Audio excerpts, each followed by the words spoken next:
Hello everyone, welcome back to my channel. Welcome to brand new mini blog. তো আজকে mini ব্লগে আমি সকাল থেকে রাত অবধি কী কী রান্না করেছি তোমাদের সাথে শেয়ার করব। চলো মেনুগুলো তোমাদেরকে দেখিয়ে ফেলি।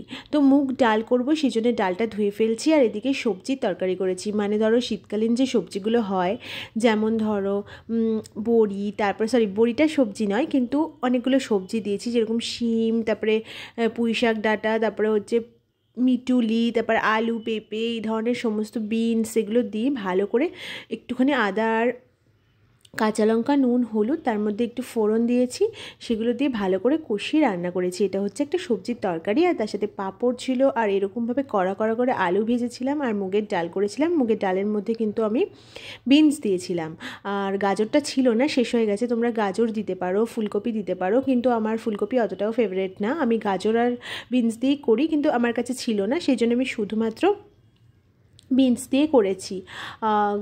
তো এটাই আমাদের হচ্ছে সারাদিনের মেনু ছিল। কেমন লাগলো অবশ্যই করে জানিও। যদি কিছু ভালো লাগে তাহলে please do like, share, subscribe to my channel. Thank you for watching, love you all.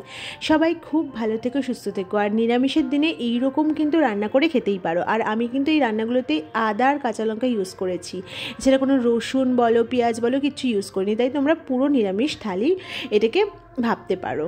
তো চলো আজকের মতো এই পর্যন্তই, দেখা হবে অন্য একটি ব্লগে। ততক্ষণের জন্য টাটা অ্যান্ড বাই। আর এই সবজিগুলোকে এইরকমভাবে ভাতের সাথে মেখে খেতে কিন্তু শীতকালে একদমই ভুলো না। আর বড়িটা কিন্তু মাস্ট। চলো টাটা অ্যান্ড বাই।